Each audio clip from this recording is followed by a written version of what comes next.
as we're a few minutes past, I will get started. It's lovely to see so many people here. Happy New Year, if it's still okay to say that. I'm just going to share my screen briefly because I have got a very few slides. It'll take me about 5 minutes just to run through these, I hope. Obviously, if you've got any questions, then shout. But I will just... now, how are we going to do this? This is where it starts getting complicated because... There we go.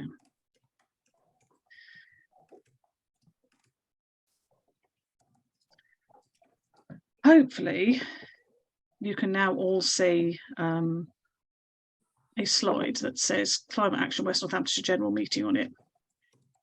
Yep. Cool. Excellent. Right.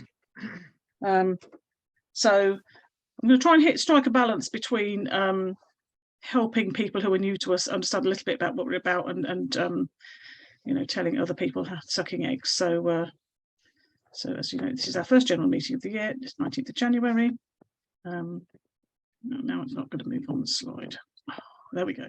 So just a brief agenda for the evening. So introduction, what we're doing now. I'm going to do a very quick review of what we did in 2022, combined with an overview of what Corn does and why we're here.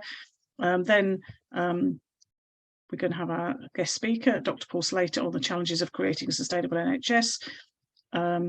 A little bit on our very new project to put Corn Exchange, formerly our newsletter, into an online platform.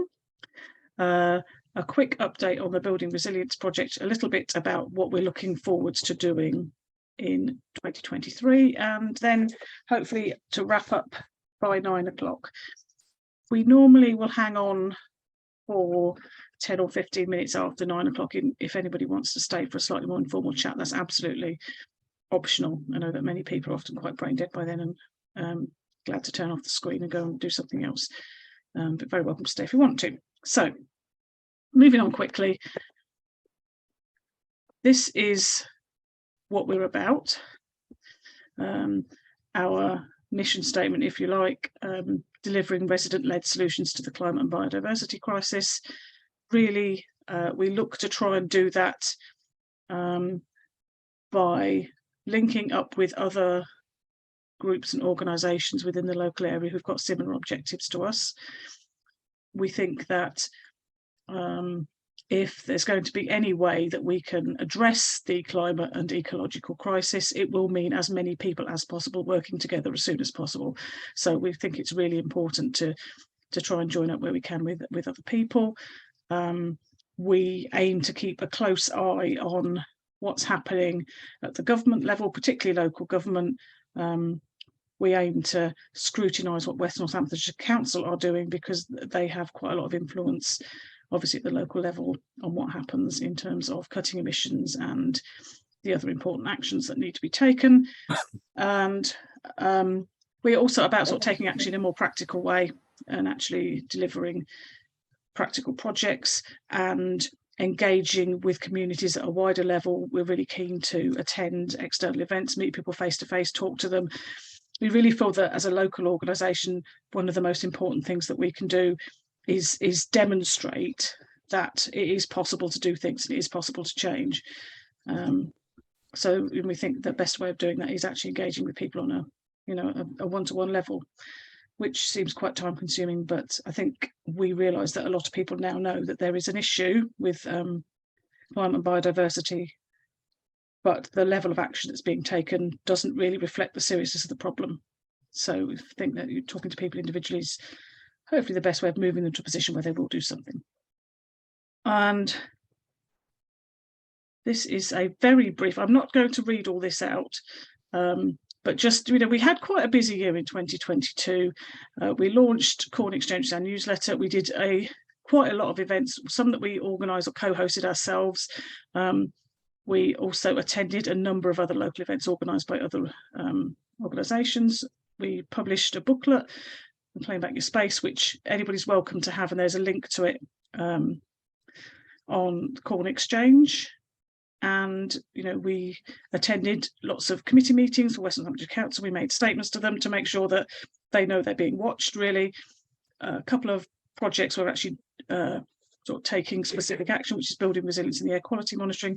And I can't see what the bottom one says, but I think from memory, because the things across the bottom, but I think it says developing as an organisation. So we achieved a surprisingly difficult milestone of opening a bank account this year. We held our second AGM, so we feel that we're beginning to become quite established and sort of consolidating our presence locally. There are some illustrations of what we did.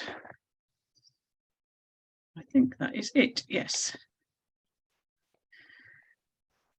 So unless anybody has questions for me, I will hand over to Paul for a talk about sustainability in the NHS.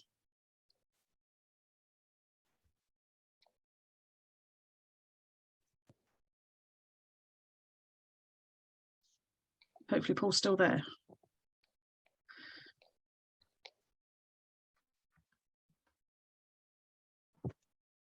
Or perhaps not.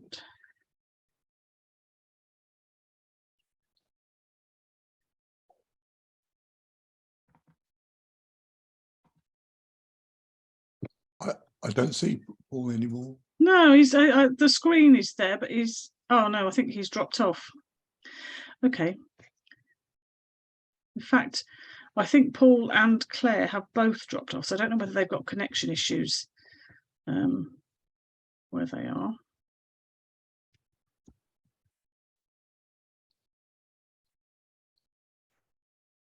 I'll give them a couple of minutes to come back on. Oh, here we go. Here's Paul back. Hiya. You're on mute, Paul. Hi. So, sorry, I don't know what happened there. You and Claire both dropped out at the same time, so I think you must have had some sort of connection blip. Yeah, it must have been. I think we're okay now. Okay, good. So we're ready for you anyway. Oh, okay, fantastic. Yeah. I'll try and share my screen in that case. Let's see.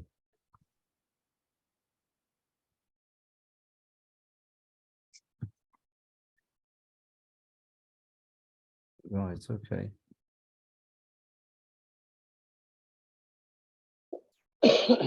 Well, can you see that okay, everybody? Yep. Well, thank you very much for inviting me to speak. So my name's Paul. I'm an anaesthetist, consultant anaesthetist from Northampton General Hospital. And I've heard this meeting many times in our house because my wife is Claire and she's a regular member. So I've heard a lot of the conversations whilst I've been putting the kids to bed and tidying up and stuff. So it's nice to be able to join the meeting finally. I'm not an expert in sustainability, but I would say that I'm an enthusiastic amateur.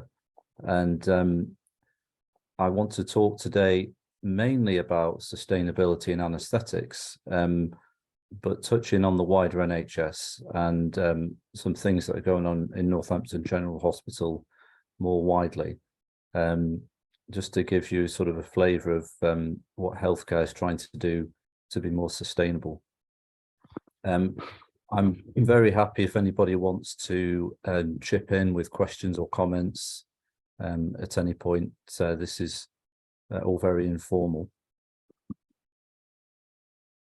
So I'll talk a bit about, very briefly actually, about the NHS Green Plan, and then most of what I'll talk about will be specifics related to anaesthetics.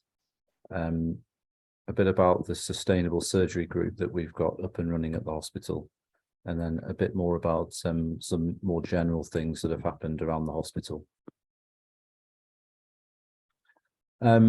So very briefly, the NHS Green Plan requires us to be carbon neutral with respect to emissions by 2040. And it's important because 3% of UK carbon emissions come from the NHS. And specific to my specialty, 5% of NHS emissions have been found to come from anaesthetic gases, which are very potent greenhouse gases. So this is the sort of dividing down the contributors to the carbon footprint of the NHS. So a lot of it's from the stuff we buy and the stuff we use.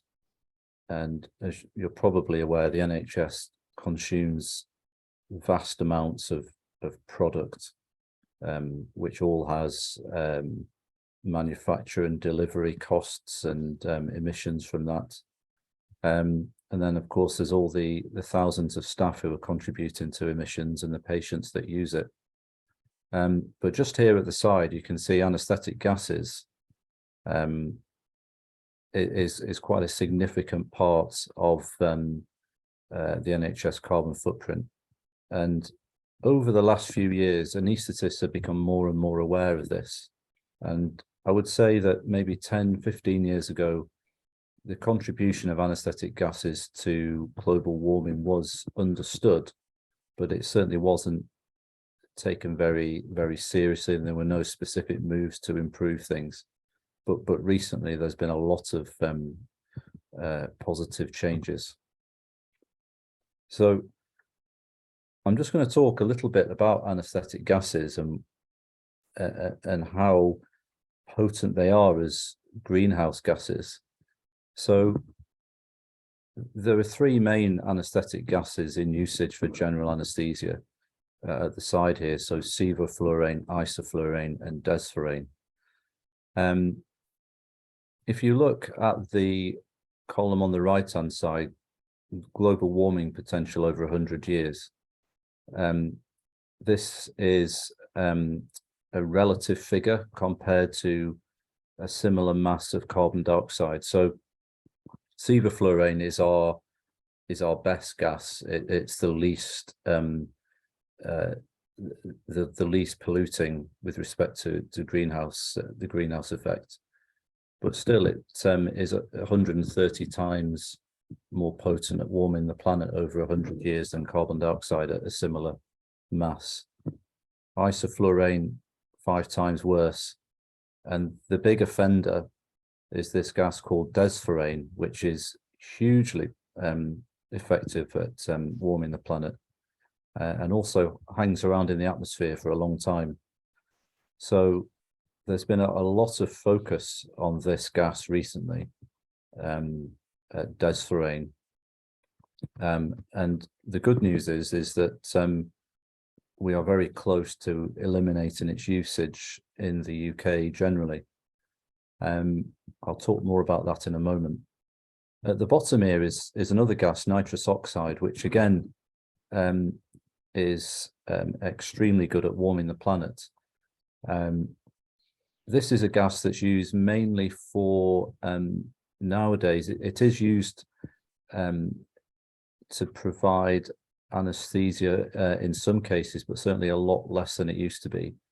On its own, it's not really a full anesthetic agent. It's used more as a carrier gas, an adjunctive agent. But it's probably its most wide use nowadays is as pain relief on labour ward. And it's used in a 50-50 mix with oxygen for women to breathe in labour.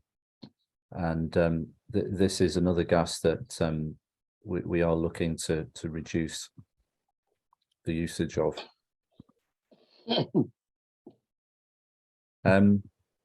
So this is just another little graphic showing our three main anesthetic agents on the right-hand side here. And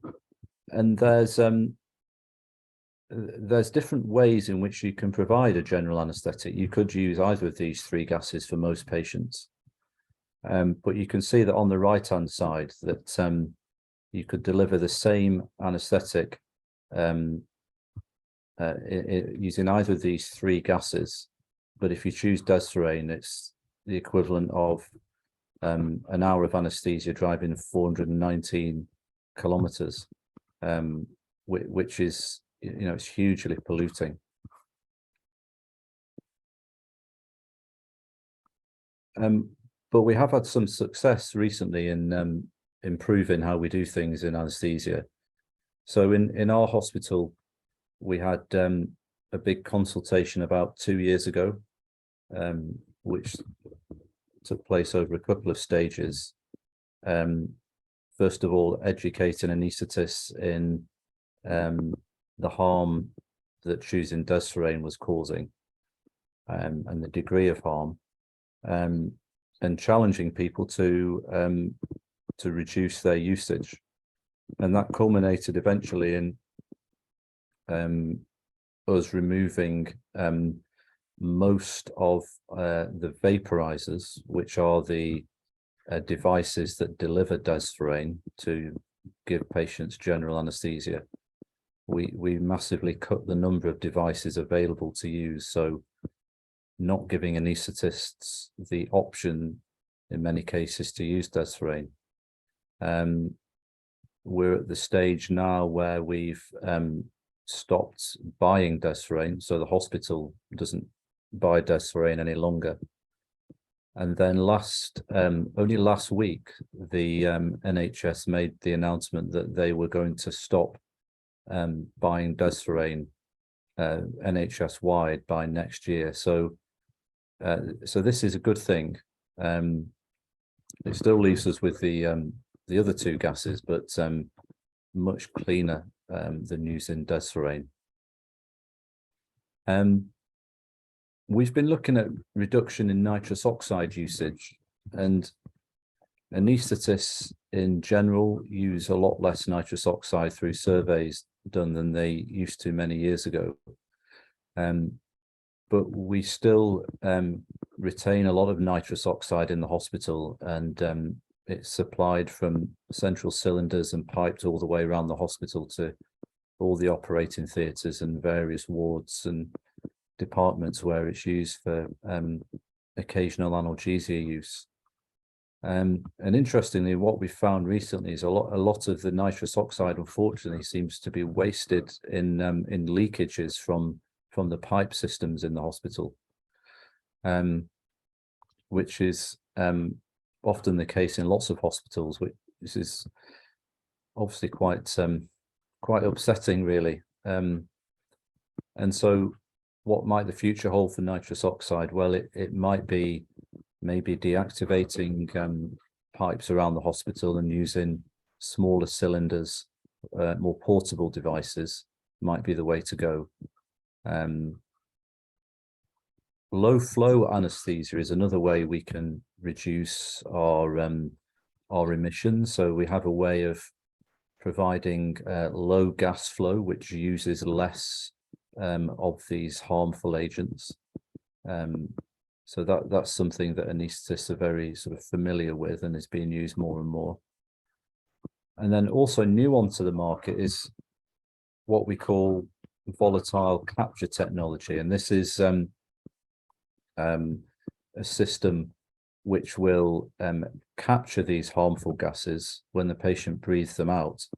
And instead of them being discharged into the atmosphere, which is what happens currently, there is now technology to capture and deactivate these gases when they're breathed out by the patient.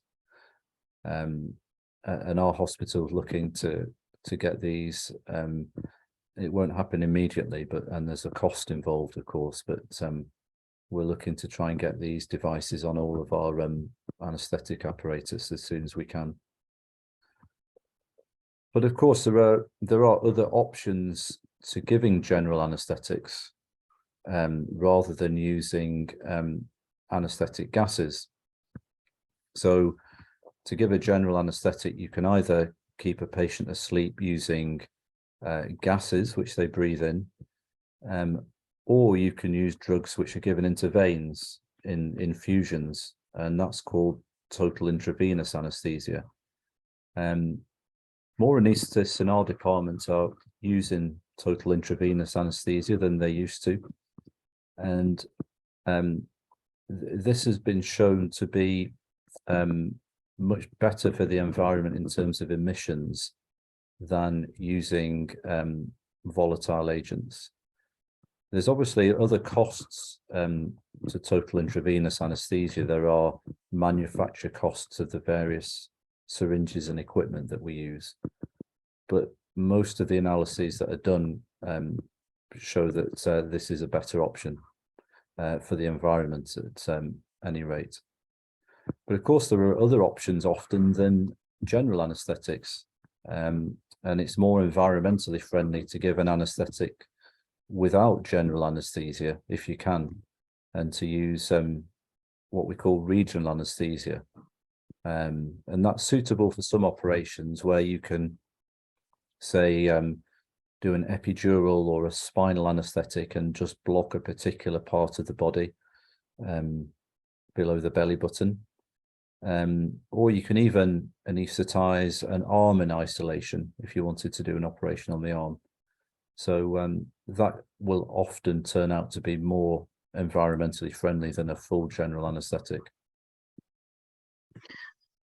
Well, I've just got, there's a question in the chat. I'm just going okay. back to the desflurane gas, which, as you said, is more damaging. And Alex has asked whether there was anything special about it. Did it have any benefits over the other gases? Because as it seemed to be more expensive from what you showed, there must have been a reason why people were using it. It's a very good question. And the answer is some people thought so. And the desflurane has particular physical properties which mean that the uptake is slightly quicker than the other agents, which means that it would anesthetize patients slightly quicker than the other agents. And at the other end, once you turn the gas off, the patient then breathes the gas out, and that's what wakes the patient up. And with desflurane, patients would wake up slightly quicker than the other agents. Not always, and it all depends on other things, other aspects of the anaesthetic as well. But in isolation, it's probably true to say that desflurane patients would wake up, 2, 3, 4, 5 minutes quicker, depending on the length of the operation. But you can also ask the question, does that produce a clinically meaningful benefit to patients? And the answer to that's probably no, really. There are so many other factors which would determine, whether a patient will be able to leave hospital quicker, whether you'd be able to get more patients done on the list if you use desflurane, and that was never really, the benefit was so small in terms of a few minutes that really it wasn't a clinically meaningful sort of improvement, and certainly to justify the massively excess pollution that you cause by using desflurane. Does that answer the question? There are some anaesthetists who would say like to use desflurane for obese patients, for very, very overweight patients, and that was a particular that was a sticking point in our department when we were trying to remove it. There were a few people who were insisting on we use it for obese patients, but it was only a small number, and I think we've demonstrated now that we can, anesthetize all patients just as well using other agents. Thank you. Yes, Alex has said that is a very good answer to her question. Thank you. We've just got a couple more, so we'll just move on to those as we've got them.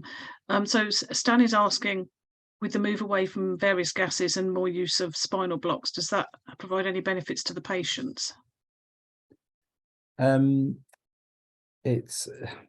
It depends on which studies you read. Some studies have shown no difference, and it depends on which operations you're looking at. There are studies which show spinal blocks have maybe got fewer complications in terms of blood clots.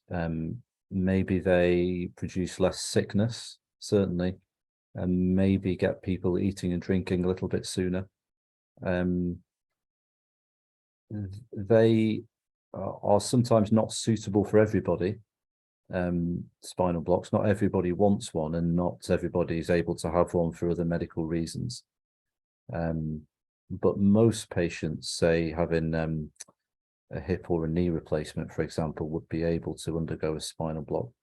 And in our hospital, it's probably true to say that most patients having those joint replacements in the lower limb would have a spinal block.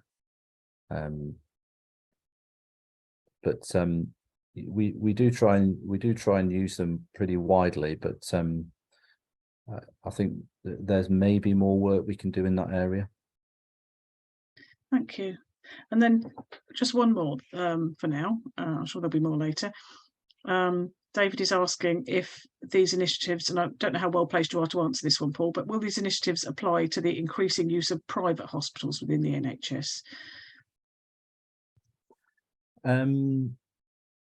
Good question. I'm not sure whether private hospitals will be held to the same standards as NHS ones. I'm not sure on that. That might not be the case, but you could say that most doctors, certainly anaesthetists who work in private hospitals, will also work in NHS hospitals most of the time. So hopefully they'll carry their good practices through to private hospitals if we embed things in the NHS. Yes, let's hope so. Thank you.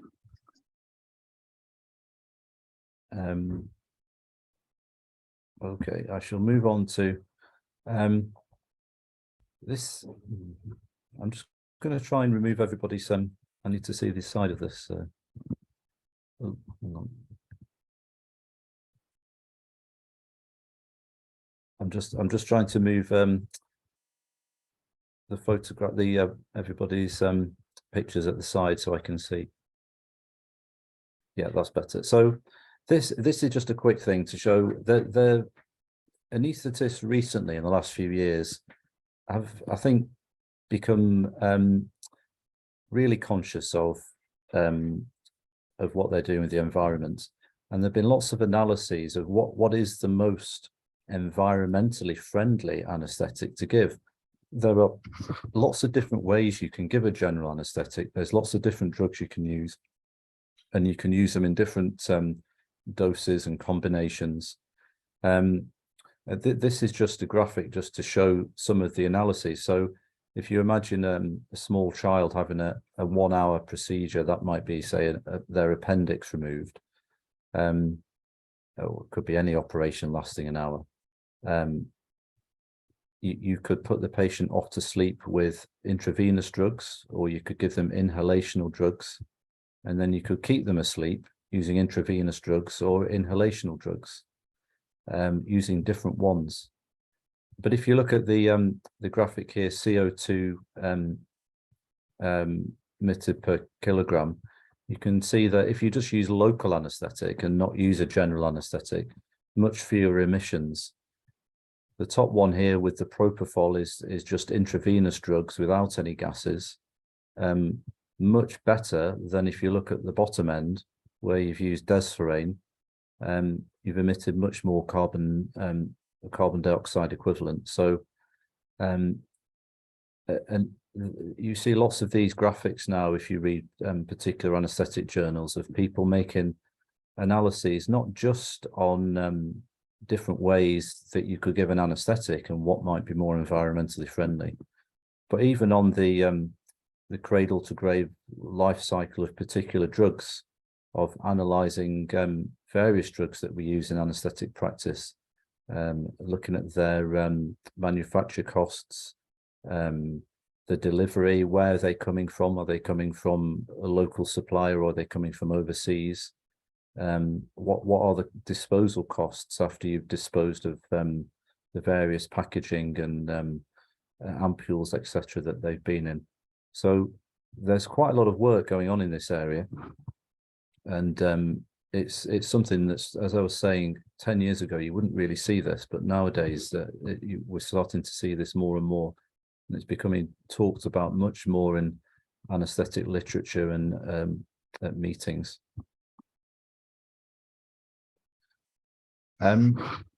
So I think we've had a big success in removing our most harmful anaesthetic gas, the desferrane. And we're now thinking about sort of the next steps in our specialty, and nitrous oxide reduction is probably the next sort of big win for us, which might prove a bit more tricky. We've got sort of maternity reduction identified as quite important. It may be difficult to remove, I think probably more than difficult, it probably would be impossible to remove nitrous oxide from maternity units. But what we do have on the market now are new breathing systems which enable us to capture nitrous oxide that's breathed out. So if you think about somebody breathing in nitrous oxide, or Entonox as it's known, for pain relief for labor, the woman will breathe it in and then they'll breathe out into the room, and that breath out will contain lots of nitrous oxide, which will then pass into the scavenging apparatus within the room and be ventilated out into the environment unchanged, where it will contribute to global warming. So how can we stop that? Well, what we can do now and are on the market are masks where the patient can breathe in the gas, and then if they also breathe out into the mask, the exhaled gases will pass down a pipe down to a system which will basically deactivate the nitrous oxide, a system similar to the one for the volatile agents I was describing. So these systems are quite new and they're very expensive, but they have been trialed in hospitals in this country, and we're hoping to trial one of those here quite soon. It would require education, a lot of staff education, to educate the women using this to not only breathe the nitrous oxide in, but to breathe out into the mask as well, so we can capture all that harmful nitrous oxide that's coming out and avoid it from going into the environment. So that would be really good. And as I said, the leak system is an issue, which we're looking at, and whether there are new technologies that will enable us to identify and plug leaks, or whether we'll deactivate pipes. That's something for the future as well. New anaesthetic equipment is hopefully on the horizon for us. Very expensive, but hopefully we can include the capture technology and capture those general anaesthetic gases as well, rather than put them into the environment. And we've got a lot of other sort of more targeted projects that we've done and are underway in anaesthetics. So one very simple one that we did very recently was removing a drug called ethyl chloride, which is a drug that really was used just to provide a cold stimulus to a patient after they'd had a regional block, to make sure that they were numb. But this drug came either in plastic or glass canisters, and we used a lot of it. And we've managed to replace that instead with a simple cold metal stick, which we just keep in the fridge, and we press it on the patient's skin, and it feels really cold. And it's reusable. We give it a quick wipe and use it, and they'll last forever.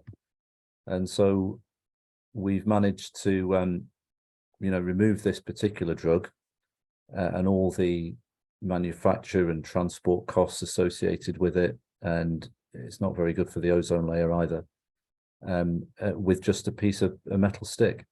And we've saved about £15,000 by doing that as well. So it sort of goes to show that that usually the more sustainable option is also the more cost-effective option. Sometimes in the NHS, people listen more to the financial argument than the sustainable argument, but often they'll both go together. So choose which one you talk about to some people. Plastic waste. We use a huge amount of plastic in anaesthetics and surgery. We're currently looking at ways in which we can remove this. We've got unfortunately, a lot of our plastic usage is disposable. It didn't always used to be this way, but over the last 10 years or so, we've a lot of the things we use are disposable and they're not cleaned. They're throwaway face masks or airway devices. We're now trialing reusable face masks that hopefully we can use and then sterilize and use again several times. There's nothing new in anaesthetics. As I've said, we used to do this a lot more than we did, but we're trying to bring this back in now. We are facing supply chain issues with some of our disposable stuff, which sort of gives a further impetus to trying to be more, self-reliant by having kit that is reusable, that we don't have to rely on supply chains for. So there's another reason for us to try and use more reusable stuff. This is just a quick graphic that somebody put up. This was from Twitter, I think. A typical tonsillectomy at a local teaching hospital generated 101 separate pieces of single-use plastic. And I think that's a gross underestimate of the amount of plastic, because not included in that graphic is all the surgical drapes and the throwaway disposable gowns and gloves that half a dozen people in the operating room would be wearing. So it really is a huge amount of stuff, and all this, most of this won't be recycled, and it just goes straight into bags, and there's a huge cost, of course, in disposing of it for the hospital, but awful for the environment. And it is time for us to look seriously at all of this stuff.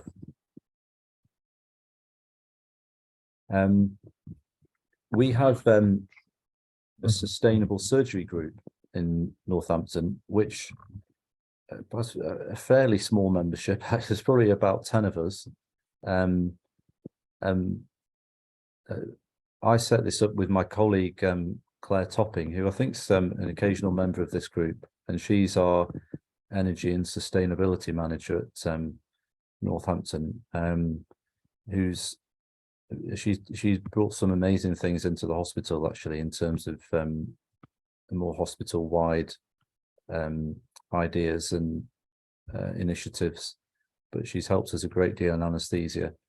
So we've got a few of us who meet once a month, and we share ideas about things we could do, and we've got people from procurement on the group and people from waste management, 1 or 2 surgeons, a few anaesthetists, and we sort of brainstorm and share ideas and try and support projects that are going on around the hospital. We've got what's called an environmental fellow now in anaesthesia. So this is a junior doctor who we basically sponsor a fellowship for them to work in the hospital, but in their sort of admin development time, do environmental projects for us. So our current fellow is looking at he's looking at the face masks I was talking about, and trying to sort of push forward the move to reusable ones, and also looking at whether we might be able to use some particular tablet drugs instead of giving them intravenously, which involves a lot of plastic waste and glass waste as well. We are focusing a bit more on waste and recycling, but this is probably an area we could do more with. For example, surgical drapes, we're looking at trying to remove the disposable ones and move back to using reusable ones, which can be washed and sterilized after usage. Energy usage is on the agenda, and the hospital uses a huge amount of energy, And there are certainly things we can do in turning things off at night instead of having all the lights on all the time. This is something that Claire Topping will know a lot more about. I don't really have an update on that, but it would strike me as something we could make huge financial savings by, rationalizing some of the way we use energy. Remote clinics are being used more and more, and this was a sort of first trial during COVID out of necessity, really, where instead of patients coming into hospitals, they would have a telephone or a video appointment. But the technology now is a lot better in this area, and we're starting to think now in our departments. We do some clinics in anaesthesia of how we might use or see certain patients over a video call rather than bring them in to the hospital with all the the carbon cost of travel, etc., of how we might do that a bit differently. And there are other parts of our hospital that have really sort of taken that on and really carried on after COVID in the same way by using remote clinics. And it won't always be for every patient. So there are some patients who, for example, really need a physical examination and would need to come to a face-to-face hospital appointment. But this might be more useful if you just want to talk to a patient, for example, and have a face-to-face conversation without an examination. The final thing that I just want to mention briefly is more widely in the hospital, there was recently what's called a green team competition. So we had a number of quality improvement projects which were supported by the Centre for Sustainable Healthcare, which produced some fantastic results and just showed how just really some small scale projects could produce significant emission savings.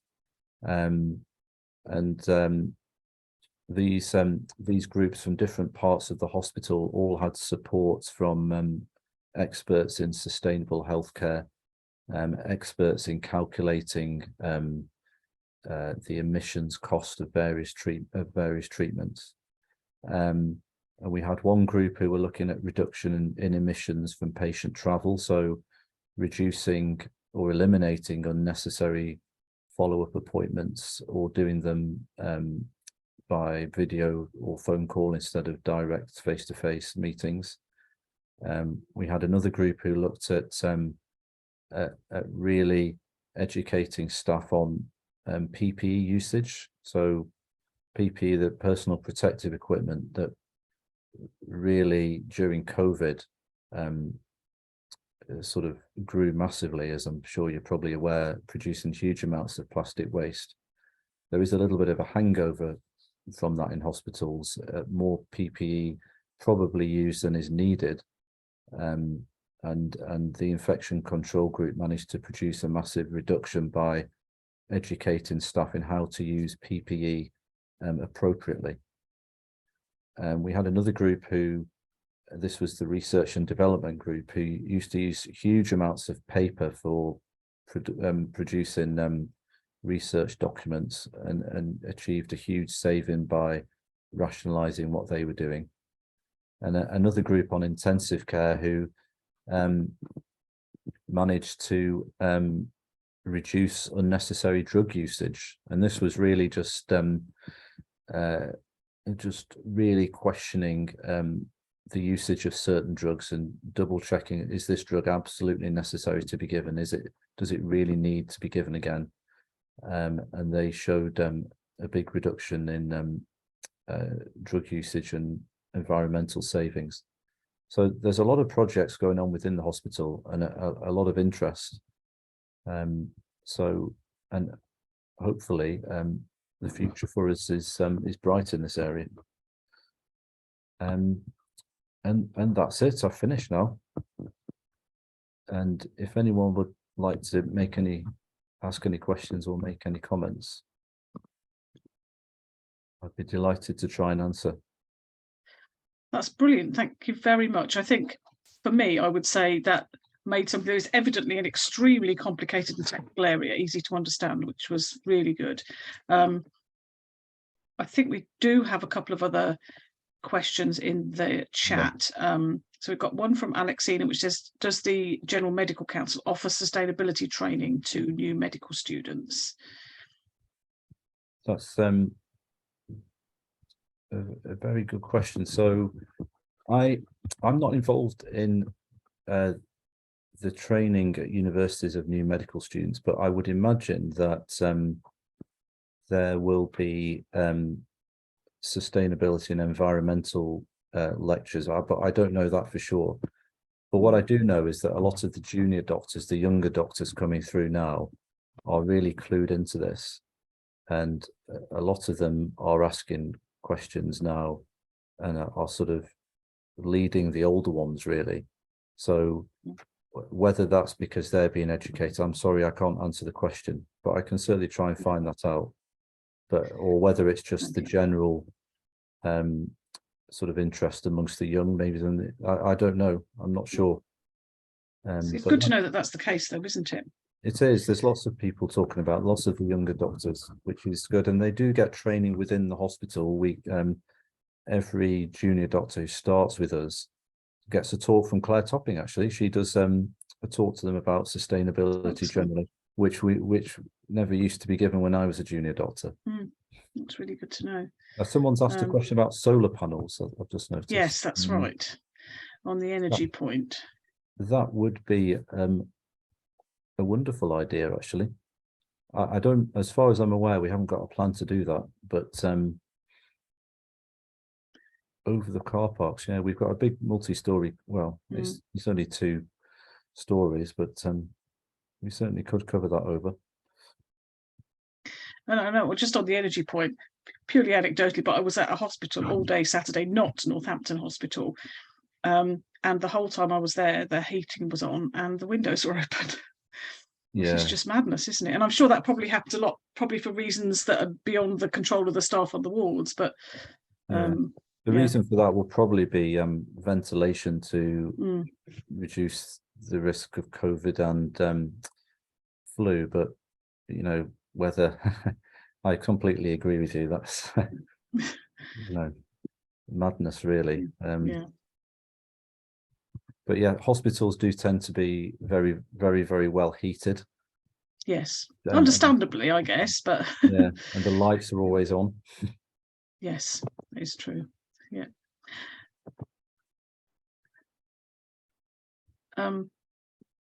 Michael has asked a question. So let me just read this out. So it says, thank you very much for the session. And how could the public support the wishes of professionals to make changes, like altering dominant methods of anaesthetizing, so that they can be made as soon as the need for change is realised?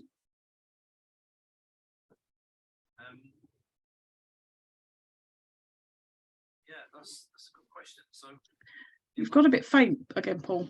Oh, sorry. That's better. Patients came in actually and asked about. No patient has ever actually asked me about the environmental impact of anaesthesia, but I do remember a report from another hospital where this was a labouring woman who was asked, who asked the people looking after her which is the most environmentally friendly pain relief method I can have. And I just wonder whether people will start asking that more of us now as the public become more educated. And I think you're right. I think anaesthetists need to have an answer, and hospital staff needs to have an answer for this. I think, unfortunately, there are still a lot of people who are not interested enough in hospitals about how to make the environment better. It's sort of still left a little bit to sort of zealots, a bit like me, I suppose. I think that probably reflects the community as a whole, though, doesn't it? I think. Yeah. And I don't think move outside the realms of groups like this. Yeah, and I don't think it's that most people don't care. I think it's that they don't. it's not as big a priority for them as other things in hospitals. And, you know, as with every other section of society, you get some people a bit ambivalent, some people who are, you know, actively against it, but that's not many. I think most people just, yeah, they get it, but there's other things they value more, and they're not willing to make those big changes. And I think it's about making it easy for people to choose the right option, isn't it? Yeah, I completely agree. And it was really interesting as you were talking through to see the importance of education, awareness, and also providing people the information. So that sort of data analysis that you showed, that's the kind of thing. Yeah, I think we need wherever that we need to make changes. I think we've got a few more questions. I'm just going to pick these up. So, so just on the medical school, my colleagues, I think, my colleague Chris is on, and he's much more involved in education than I am, which is an understatement. But he said, yes, they do get taught. The medical students do get taught at Leicester about the environment. So that's great to hear. Oh, that is very good news. Excellent. And then Stan has asked if there's any lead from national government for the type of sustainable projects and work, or is it down to individual health trusts to lead the way? There are lots of national guidelines now and advice about the sort of things you should be doing. But I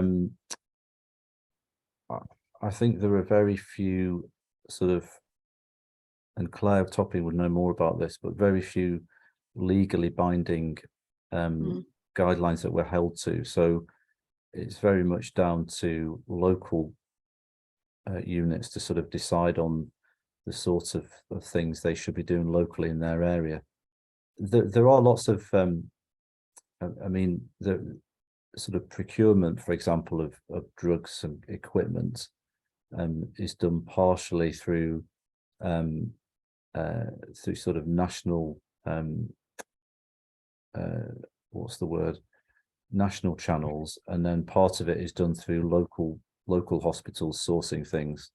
So there probably is quite a lot that national governments and, you know, the NHS could do in general, but it's yeah, it is being prioritized more, but I think we've still got quite a lot to do.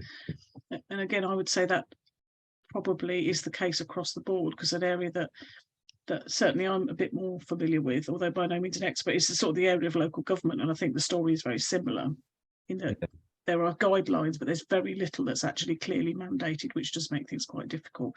I'm just going to pick up on a couple of other questions, and then I think we'll finish. So one thing I wanted to ask, Paul, is whether you'll be able to share the slides so I can send those around afterwards. I know somebody's going to ask that in a minute. So yeah, of course, yeah, that's fine. Yeah, brilliant, thank you. Mike has asked if the proposals to provide more care at home and support for childbirth at home would undermine the progress that you're making. I don't know if people get anaesthetised very much at home. No, in fact, having a baby at home is probably the most environmentally friendly way of doing it, because you're going to have, well, unfortunately, or it might be fortunately, the medical options are very limited if you're at home. So, you know, you wouldn't get be able to have an epidural, for instance, which has a lot of plastic waste associated with it. You might be able to have nitrous oxide, but it probably would be just via a cylinder, and it would probably not be the thing that a midwife would want to give you without monitoring. So that would probably be the most environmentally friendly way to have a baby. But, you know, it certainly wouldn't be for everybody. I think in this country, we deliver, it's certainly a lot fewer than 10% of babies are born at home. And it's probably fewer than 5% actually. And I'm not sure that will increase, to be honest, because there's a lot of focus now on childbirth and making it as safe as possible. And I think that might naturally mean that women end up coming into hospital more and more to have babies.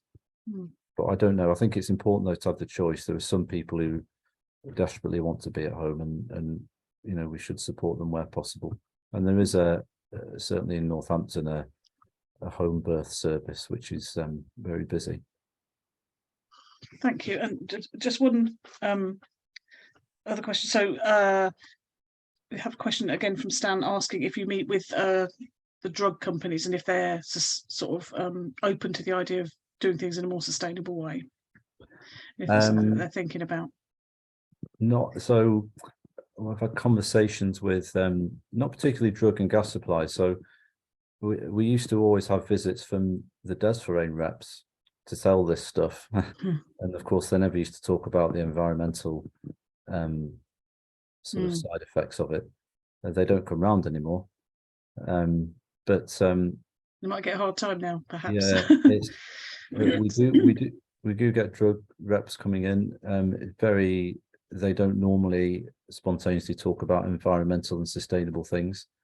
I've recently been questioning manufacturers of certain airway devices, asking why can't you produce a reusable form of this airway device?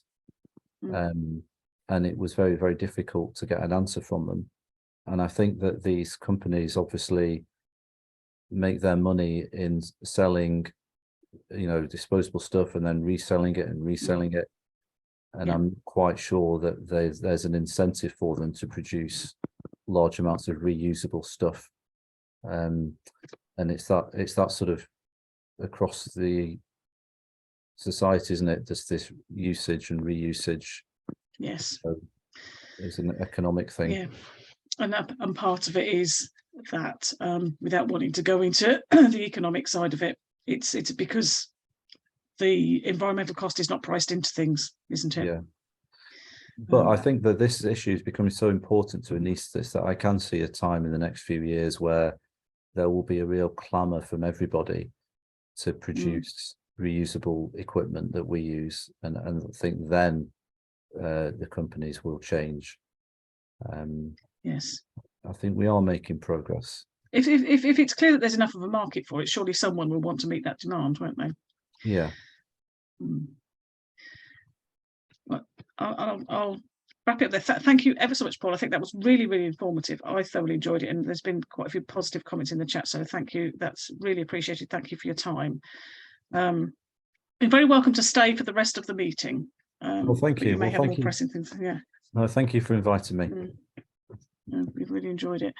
I'm going to move on fairly swiftly to the rest of the agenda because we've only got just under a quarter of an hour left and a couple of things to cover. So the next thing I just wanted to mention, hopefully, is something that most of you will be aware of, which is, and I mentioned it at the beginning, which is that we have taken the Corn Exchange newsletter, which we launched in April and issued 5 editions of last year. And you know, it was reasonably well received, and we were really quite pleased with what we'd achieved there. And actually, due to a lot of hard work by the editorial team, particularly by Harry and Alexina, we've actually moved Corn Exchange onto a digital platform, so which means that it will be much easier to access the previous content that we published. So that's all on there, and that new stuff will go up and be much easier to read and to find in future. Yeah, hopefully that will be a much better way going forward. And if there's any feedback on it, because it is very new, literally launched a couple of weeks ago as an online platform, if there are things that people would like to see on there, if you've got sort of questions or suggestions, or you would like to write something to put on there, then please do let us know. Is there anything that anybody else would like to add to that? Perhaps Alexina? Yeah, I'd just like to say the discussion is at the end of every article or post. There's an opportunity for people to add comments and create a conversation. And so I really encourage you to do that and just use it as a community forum, really. Thank you. Yeah, thank you very much. So that was that. And then I think the next thing is that Harry was just going to give a very brief update on the Building Resilience project, which has been running on for the last couple of months. Is he there? Good, I am here. Ah, hiya. Phew.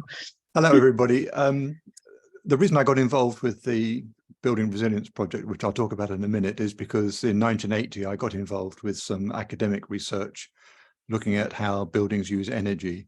And as a result of that, for the last 40 years, I've just kept abreast of what's been going on. I've just grown interested in it. But I am only an amateur and I don't have any particular claim to expert knowledge. So if anyone listening thinks that they're going to ask some clever questions, then you won't be able to. Okay, so the Building Resilience project grew out of a concern about fuel poverty. We were really worried last winter that some of our residents just couldn't afford to live well, and that clearly grew much worse as the year unfolded.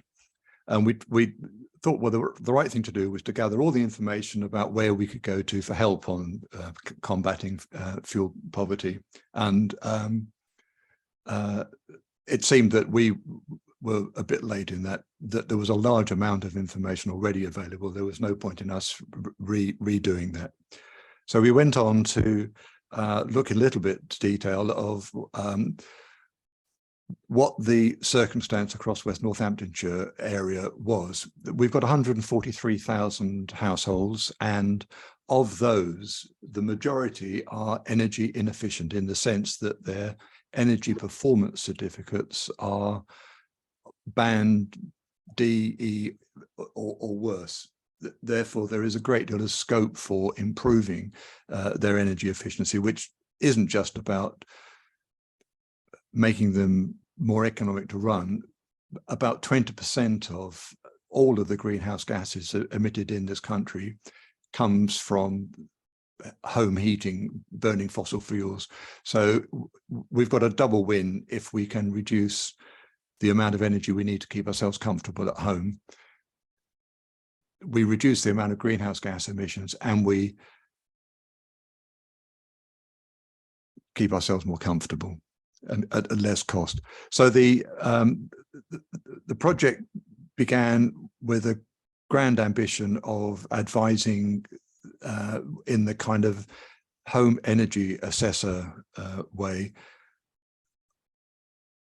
looking at houses, working out how old they were, how big they were, what their existing systems were. And the energy performance assessor route is extremely onerous and not the sort of thing that we thought we would be able to delegate. So we've now progressed forward to look at how we might pick up information that is relevant to how much energy we use at home using gadgets. So I can see a picture of Peter. I don't know why. I don't know. Can everybody see me all right? Nope. No? Yes? So I'm going to hold Sorry. up. We can't see you, Harry, because your camera seems to be pointing at us. I didn't want to interrupt you to say, but we've got something blank. I don't know whether it's a wall or what. Okay.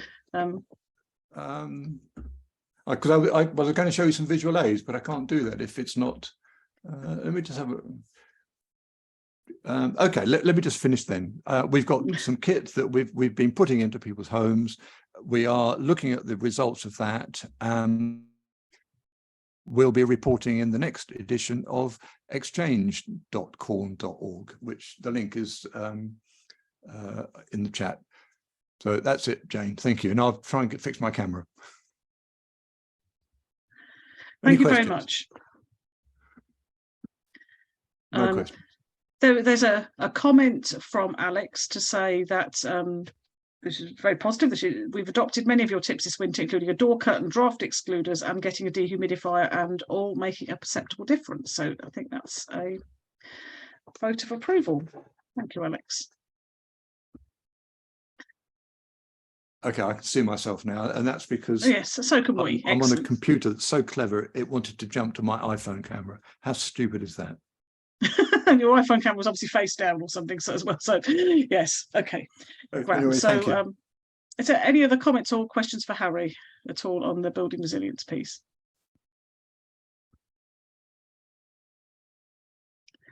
I will take that as a no. So then the only other thing I had on the formal part of the agenda was just to talk a little bit about 2023. To a certain extent, this, more of the same as we did last year. So continue to keep up the pressure on the council, continue with the building resilience project, air quality monitoring and other activities. We're quite keen now that life is getting somewhat more back to normal. You can't say that COVID has gone away, but obviously face-to-face events are much more sort of guess less nerve-wracking now. We would like to look at perhaps having, not necessarily putting these meetings face-to-face, because I think for sort of various reasons, the environmental impact of travel, and also making it more inclusive for people who perhaps aren't able to get out of home in the evening. But having the main meetings online is still the best option. But we would like to look at having other meetings face-to-face, even if it's just sort of social occasions for people to get together and chat. So we'll be thinking about that. And if anyone's got any suggestions for how we might do that, or if there's any specific things that you'd like to do or to talk about at a face-to-face meeting, then do let me know.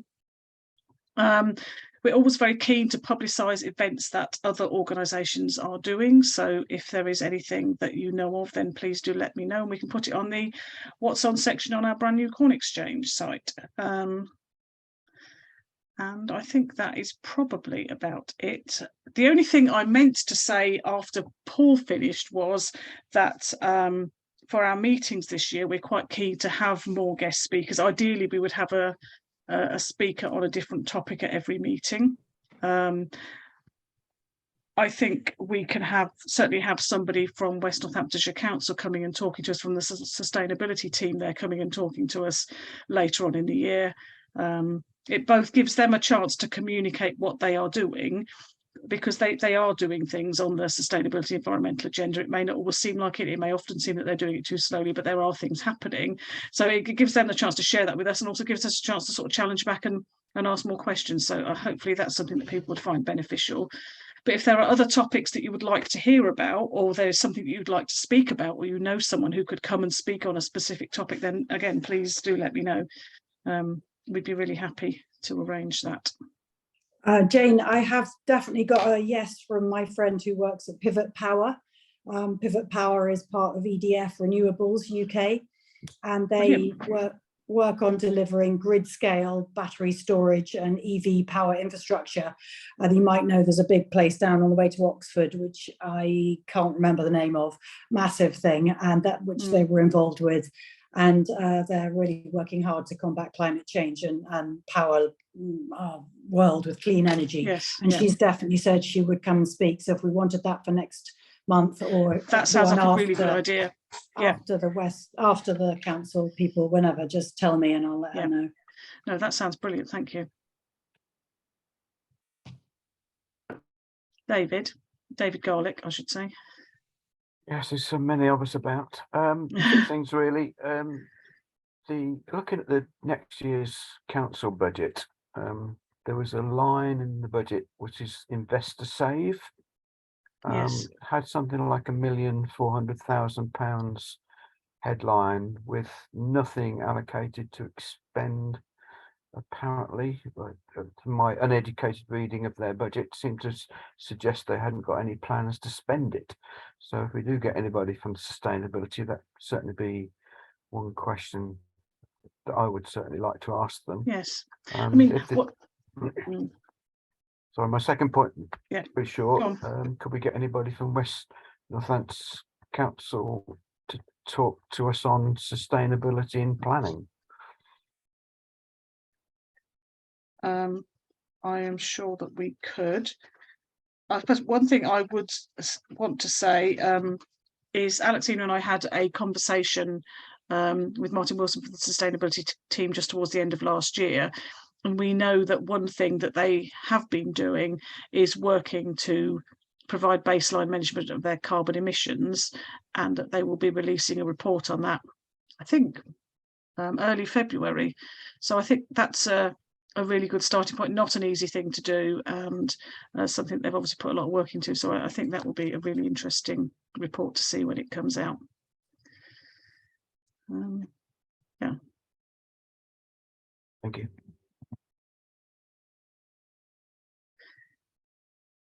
Any more for any more? The only other thing I have left on the agenda is any other business. So if anybody wants to, has got any other questions, or there's something they think I should have mentioned that I haven't, then please do shout now. Otherwise, we're in severe danger of finishing on time. Peter. You're on mute, Peter, I'm afraid. Can you? Would it be appropriate to ask somebody from Anglian Water to come along so that and defend what's going on with the water in this country, and most specifically Anglian Water? We did have a talk from Anglian Water as part of our Great Big Green Week events back in early October. So we could look at that again, perhaps later on. There's more information out there about how naughty they are. Yes, there is, isn't there? It's certainly something we could look at for later on in the year, I think. Yes, I'll make a note of that. That was an open question. I'm not sure if it's right for this. And actually, I think, are we looking at something, Richard, for corn exchange on water? Am I remembering that right? Yeah, I've got. I'm waiting for I'm waiting for them to get back to me. So it won't be in this. So we probably won't hit this next deadline, but perhaps the one after that. Okay. And what I should probably say, as regards the timing of new editions of Corn Exchange, we're looking to release it on the first Saturday of every month. Got that right, haven't I? So yeah. Okay, thank you. David?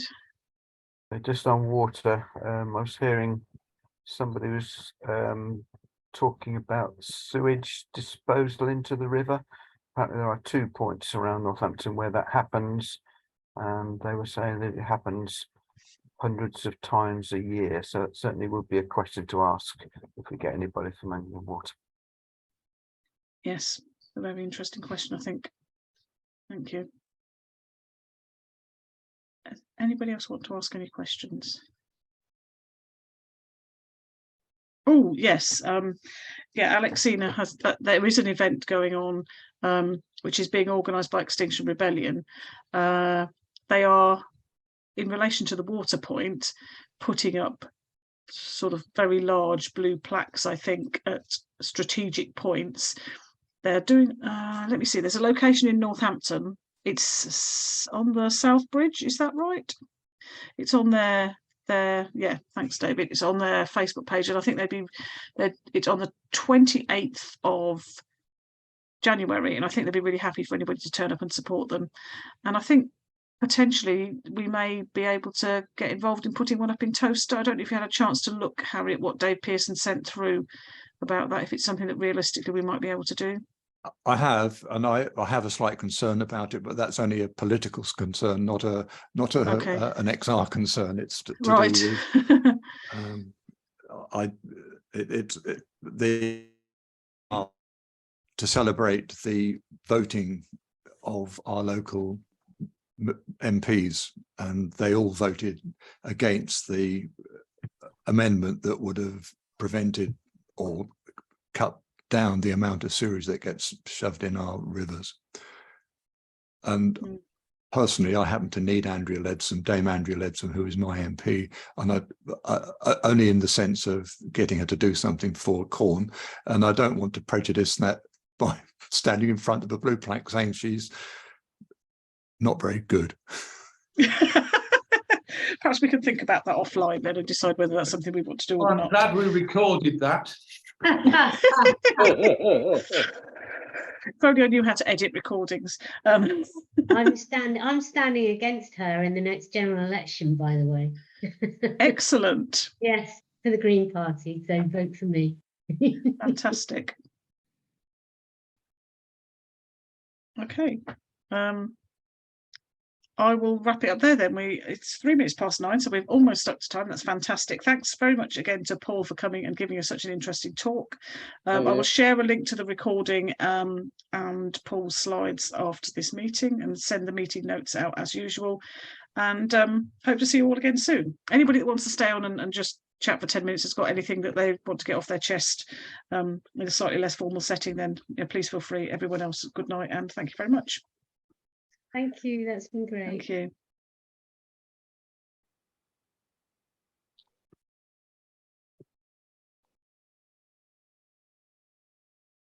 Perhaps it'd be a good idea to stop the recording, Jane, in case. Oh, that is a good idea, isn't it?